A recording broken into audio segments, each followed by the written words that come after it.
La gracia de la reencarnación. ¿Qué es y para qué sirve? Por Milton Alonso Granados, Ministerio del Evangelio Eterno del Principio y Fin de los Siglos. La reencarnación es una doctrina profundamente enraizada en el judaísmo de todos los tiempos. Los maestros judíos afirman que la reencarnación es uno de los más grandes secretos guardados por Dios en la ley y que solo aquellos a quien Dios les dé ojos para ver, verán. Para poder explicar la doctrina de la reencarnación en la Biblia, lo primero que debemos de entender es que tanto en el hebreo como en el arameo antiguo, lengua que habló Jesús, no existía una palabra equivalente a reencarnación, razón por la que los judíos de aquel entonces utilizaban la palabra resurrección para explicar la reaparición o continuidad de la vida en un nuevo cuerpo. Para que el creyente pueda considerar, entender el significado de la reencarnación, deberá primero entender cuál es la esencia o fundamento de la naturaleza divina.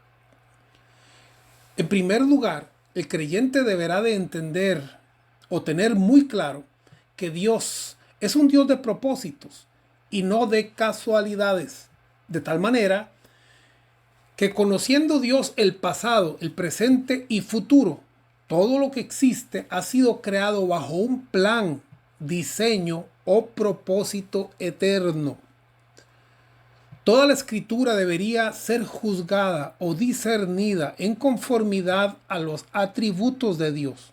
Esto es, su inmenso amor, su infinita sabiduría y su eterno poder.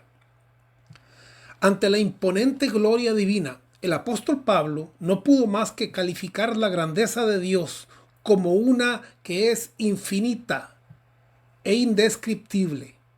Romanos 11:32. Porque Dios sujetó a todos en desobediencia para tener misericordia de todos. Verso 33.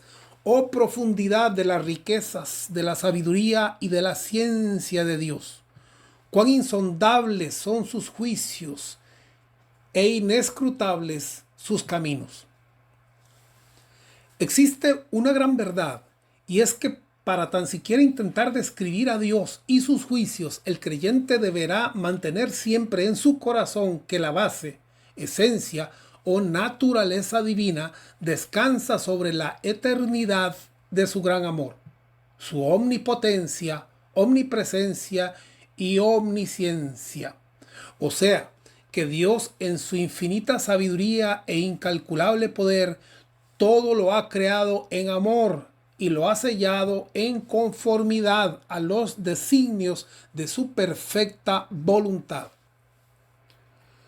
Sobre la base de este conocimiento, podemos fácilmente deducir que, por más difícil que parezca de entender, el diablo y el infierno de fuego no son instrumentos de destrucción y castigo eterno, como se nos ha enseñado, sino herramientas destinadas y útiles en el cumplimiento del propósito eterno y su perfecta voluntad.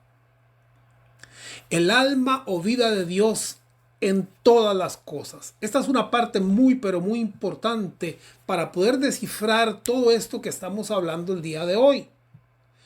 En la doctrina judía sobre el alma se enseña que todas las cosas que existen tienen en sí mismas alma o vida de parte de Dios. Según esta enseñanza sobre el alma, el hombre se divide en 5 partes o niveles de conciencia. ¿Y cuáles son estas 5 partes o niveles? Número 1, Nefesh, que es el alma vegetativa o animal. Número 2, Ruach, alma emocional. Número 3, Neshama, que es el alma intelectual. Número 4, Haya, que es el alma espiritual.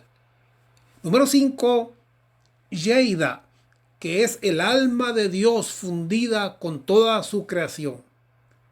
Entonces, dentro de todas las almas, pero principalmente en este caso hablamos del alma del hombre, existen 5 niveles. Y en esos 5 niveles, Dios le ha dado entonces al hombre desde el nivel número 1, más bajito, hasta el nivel más alto. Los 2 niveles más altos es el Haya, que es el alma espiritual, y el Yeida, que es el alma de Dios fundida con su creación. De tal manera que el hombre entonces tiene que pasar por estos 5 niveles. En el propósito eterno de Dios, el alma del hombre ha sido llamada a salir del nivel inferior, que es el nefesh, o alma vegetativa o animal, y alcanzar el nivel de conciencia mayor, que es la yeidá, o estado en que el alma del hombre se funde permanentemente con el alma de su creador. En resumen, la reencarnación es el ciclo o carrera que vive el alma del hombre desde su estado más básico o adánico, nefesh, hasta alcanzar el despertar del cuarto nivel o alma espiritual y por fin alcanzar la yeidá, que es Cristo, precisamente donde encontramos nosotros la fusión permanente de nuestra alma con el alma de Dios. En el libro del Zohar o el Esplendor se afirma que, dice ahí, como una piedra arrojada con una onda, los hombres no saben cómo las almas vuelan de un lado a otro, pero ya se acerca el tiempo cuando estos misterios serán revelados. Las injusticias de la vida y la reencarnación. En el libro de la Iluminación o Bajir, en su página 195 leemos: ¿por qué existe una persona justa a quien le ocurren cosas buenas mientras que a otra persona justa le ocurren cosas malas? Respuesta: esto sucede porque la segunda persona justa actuó mal en su vida previa y ahora está experimentando las consecuencias. ¿A qué se parece esto? Dice en este libro. Se parece a una persona que plantó un viñedo y tuvo la esperanza de que crecieran uvas dulces, pero en su lugar crecieron uvas agrias. Vio que su siembra y su cosecha no fueron exitosas, así que arrancó el viñedo de raíz, removió las parras de uvas agrias y plantó de nuevo. Cuando vio que su siembra no fue exitosa, la arrancó de raíz y plantó de nuevo.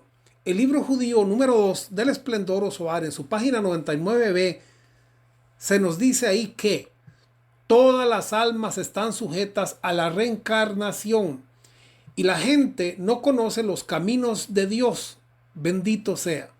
No saben que son traídos frente al tribunal antes de entrar en este mundo como después de dejarlo. En Jeremías capítulo 18 verso 1 leemos: palabra de Jehová que vino a Jeremías diciendo: levántate y vete a casa del alfarero, y allí te haré oír mis palabras. Y descendí a casa del alfarero, y aquí que él trabajaba sobre la rueda, y la vasija de barro que él hacía se echó a perder en su mano, y volvió y la hizo otra vasija según le pareció mejor hacerla. Según los estudiosos del tema, la reencarnación no es otra cosa más que la misericordia o gracia común de Dios manifestada a todos los hombres por igual.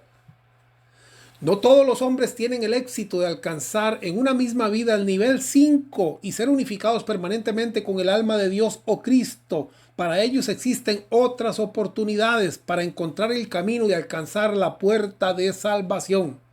Jeremías capítulo 18 verso 5. Entonces vino a mí palabra de Jehová diciendo: ¿no podré yo hacer de vosotros como este alfarero, oh casa de Israel? Dice Jehová: he aquí que como el barro en la mano del alfarero, así sois vosotros en mi mano, oh casa de Israel. El libro judaico número 1 del Esplendor o Zohar, en su página 186b, afirma que siempre que una persona fracasa en su propósito en este mundo, Dios, bendito sea, la arranca de raíz y la vuelve a plantar una y otra vez repetidamente. En Job capítulo 33, verso 28 leemos: Dios redimirá su alma para que no pase al sepulcro y su vida se verá en luz. Verso 29, he aquí todas estas cosas las hace Dios 2 y 3 veces con el hombre, para apartar su alma del sepulcro y para iluminarlo con la luz de los vivientes. Aquí leemos de un Dios que, como el alfarero, hace 2 y 3 veces lo mismo con el hombre, a fin de que este hombre pueda ser iluminado con la luz de los vivientes y alcanzar la vida eterna. Aquí entonces comenzamos a entender que Dios no es un Dios que desecha para siempre. Mucha de la doctrina cristiana se fundamenta sobre la base de una condenación eterna, o sea, que lo que las personas decidan hacer en esta corta vida dictará una eternidad en el cielo de Dios o en el infierno de Satanás. Por cierto, que como he dicho antes, para el judaísmo, el Satanás es solo una fuerza, un poder o un instrumento que junto con los infiernos inferiores o estados bajos de la reencarnación ayudan al hombre para que en su dolor pueda encontrar la puerta y entender el beneficio de la salvación. Lamentaciones capítulo 3 verso 31 dice: porque el Señor no desecha para siempre. Verso 32. Antes, si aflige, también se complace según la multitud de sus misericordias. ¿Acaso sería difícil de aceptar que el propósito eterno de Dios se impone ante la debilidad de lo temporal? Porque ¿quién en su justicia podría estar de pie ante el Eterno? Sí, nadie. Entonces, si Dios fuera un Dios de desechar, estaríamos todos desechados. Isaías 57, verso 15 dice: porque así dijo el alto y sublime, el que habita en la eternidad y cuyo nombre es el Santo. Verso 16: porque no contenderé para siempre, ni para siempre me enojaré, pues decaería ante mí el espíritu y las almas que yo he creado. Sí, Dios se ha planteado no estar en una contienda, porque Él dice: esta es mi creación, estas son mis almas, a estos yo los he creado. Así es que en la multitud de mis misericordias, yo como un alfarero, los quebrantaré y los volveré a hacer una y otra vez, como dice Job en el capítulo 33, verso 29. He aquí, todas estas cosas las hace Dios 2 y 3 veces con el hombre, para apartar su alma del sepulcro y para iluminarlo con la luz de los vivientes. Precisamente el clamor del profeta Jeremías en el libro de Lamentaciones fue alcanzar el Hadash o renovación y volver a nuestros días como al principio. Así es como lo dice el libro de Lamentaciones. Leamos entonces, porque esto lo dice ahí en Lamentaciones capítulo 5 verso 21. Y ahí significa volver, renovar, comenzar de nuevo. La palabra volver del hebreo shav, utilizada en Ruth capítulo 4 verso 15 y Lamentaciones capítulo 5 verso 21, significa restaurar, regresar o volver al punto de partida. Lamentaciones 5:21 dice: vuélvenos, oh Jehová, a ti y nos volveremos. Renueva, Hadash, nuestros días como al principio. Del mismo modo que shav o volver significa regresar al punto de partida, la palabra renovar o hadash, utilizada en el texto anterior, significa ser nuevo, reconstruir, restaurar, renovar y reparar. De manera que entendemos que renovar es la acción de hacer nuevamente algo que necesitaba ser reparado o reconstruido otra vez. Eclesiastés capítulo 1 verso 7. Los ríos todos van al mar y el mar no se llena. Al lugar de donde los ríos vinieron, allí vuelven para correr de nuevo. ¿Sí? Note esto, qué interesante, ¿verdad? Todos los ríos van al mar y el mar, que es inmenso, no se llena. Y al lugar de donde los ríos vinieron, allí vuelven para comenzar a correr De nuevo, verso 9. ¿Qué es lo que fue? Lo mismo que será. ¿Qué es lo que ha sido hecho? Lo mismo que se hará. Y nada hay nuevo debajo del sol.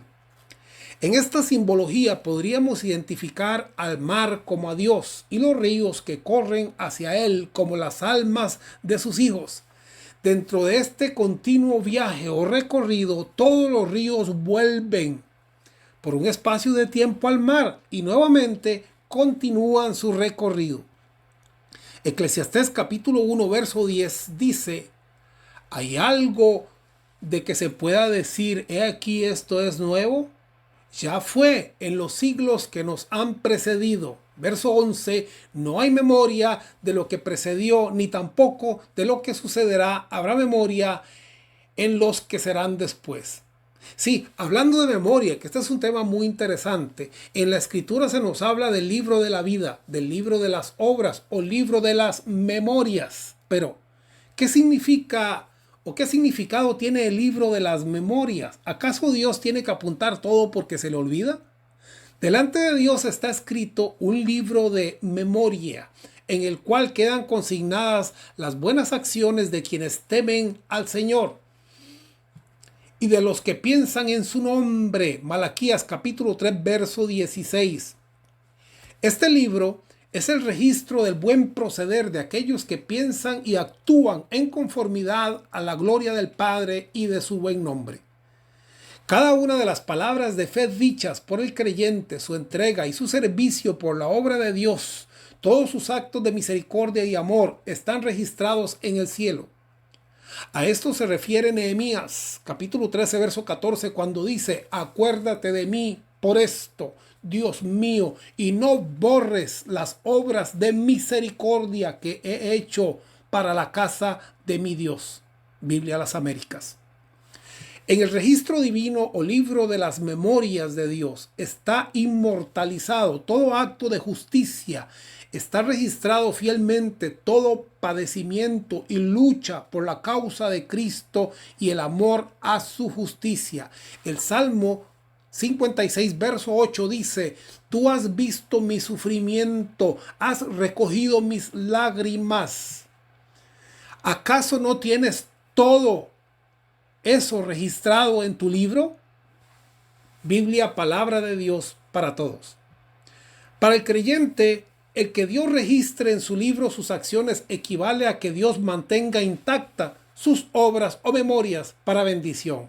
Proverbios capítulo 10 verso 7 dice: la memoria del justo será bendita, mas el nombre de los impíos se pudrirá. En otras palabras, una memoria olvidada equivale a un alma que no progresa o un alma que se ha quedado sin recompensa, mientras que una memoria escrita en el libro de Dios equivale no solamente a asegurar el favor divino para nuestra semilla o descendencia, sino que también llena con recompensa nuestra próxima existencia.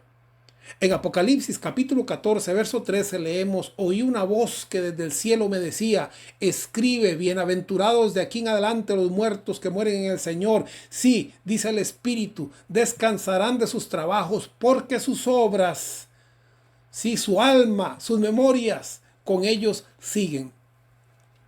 Cabe destacar que aquellos que no sufren una segunda muerte son los que, por haber muerto en el Señor, han sido considerados dignos de escapar del mundo material y participar de la resurrección o transformación final.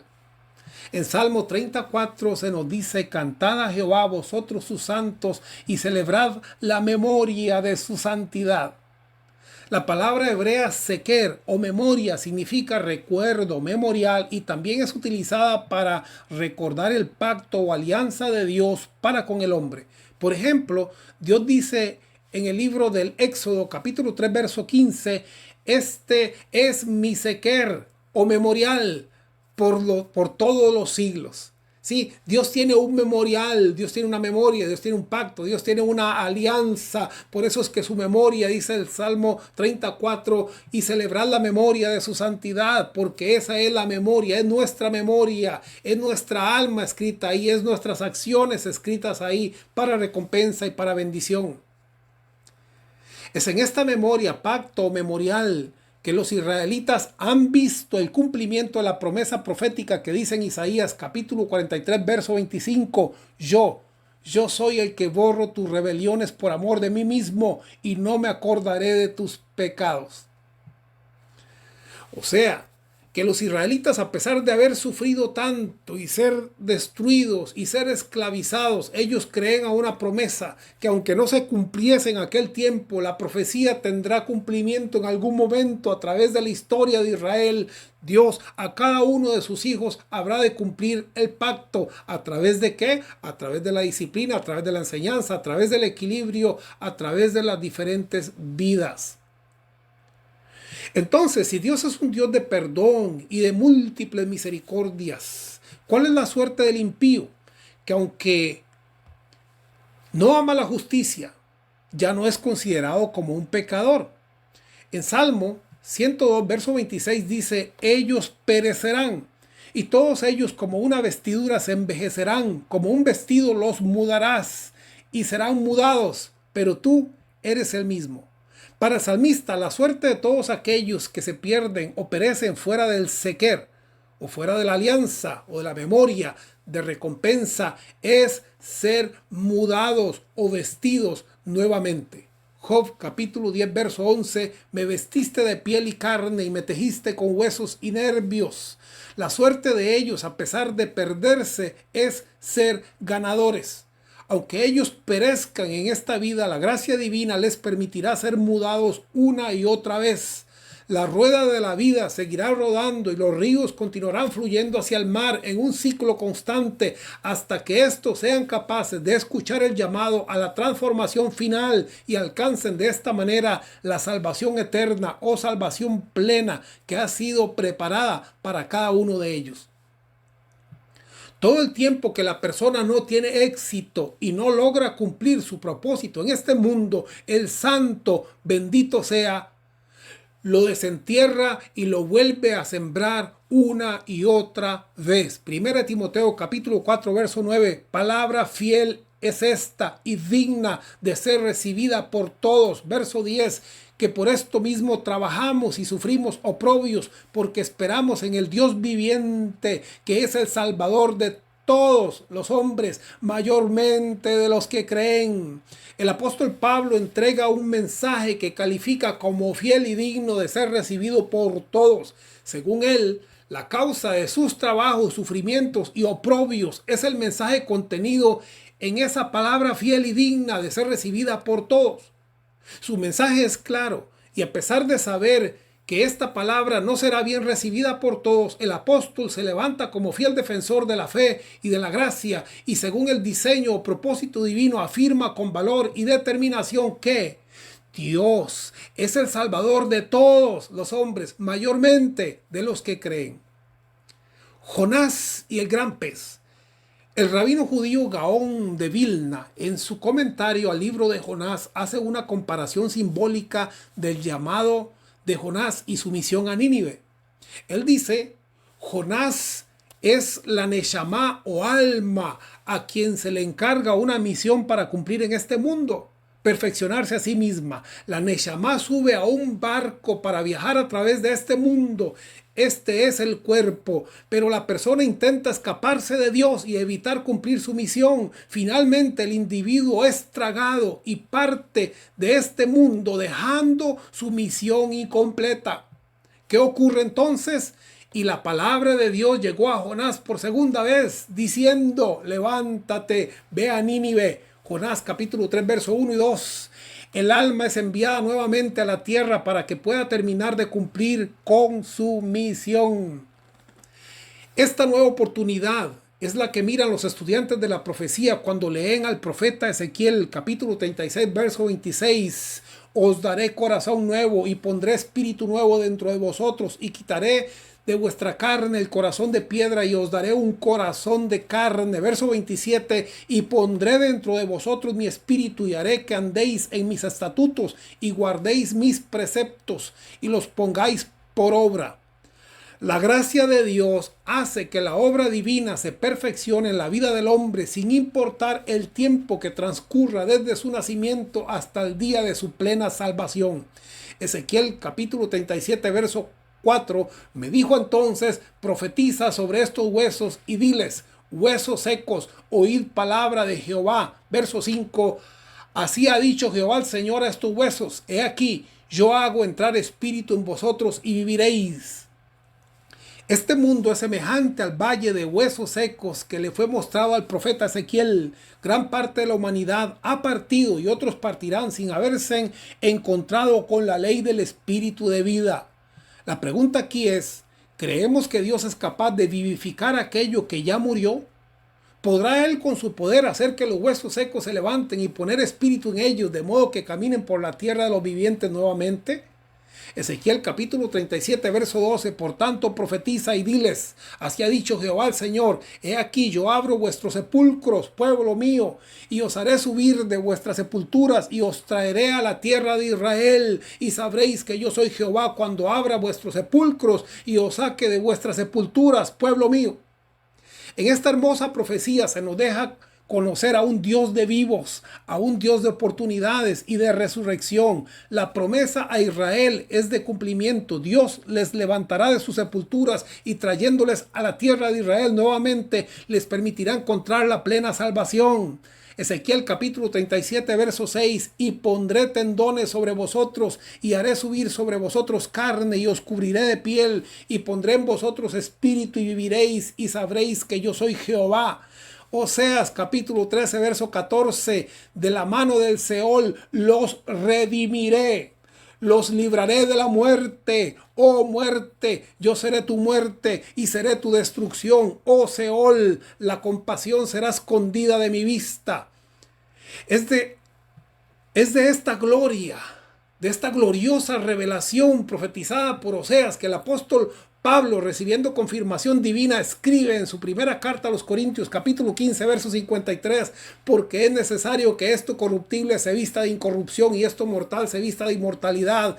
Y cuando esto corruptible se haya vestido de incorrupción y esto mortal se haya vestido de inmortalidad, entonces se cumplirá la palabra que está escrita: sorbida es la muerte en victoria. ¿Dónde está, oh muerte, tu aguijón? ¿Dónde, sepulcro, tu victoria? Esta fue la promesa a Israel, que Dios como un alfarero les quebrantaría y les volvería a levantar, les volvería a hacer 2 y 3 veces, que Dios les sacaría aún de sus tumbas, les cubriría de piel y de espíritu, y su palabra, su profecía sería cumplida en todos y cada uno de ellos en su gracia. De tal manera que el apóstol Pablo mira esta profecía, y ahí es donde habla en Corintios cuando dice: es necesario que este cuerpo, es necesario que lo corruptible se vista de incorrupción. Y cuando todo esto suceda, entonces se cumplirá la palabra. Y se dirá: ¿dónde está, oh muerte, tu aguijón? ¿Dónde, sepulcro, tu victoria? Y sigue diciendo: porque el aguijón de la muerte es el pecado, pero Dios ha tenido un plan de gracia, un plan eterno, un diseño divino para salvación de toda la humanidad.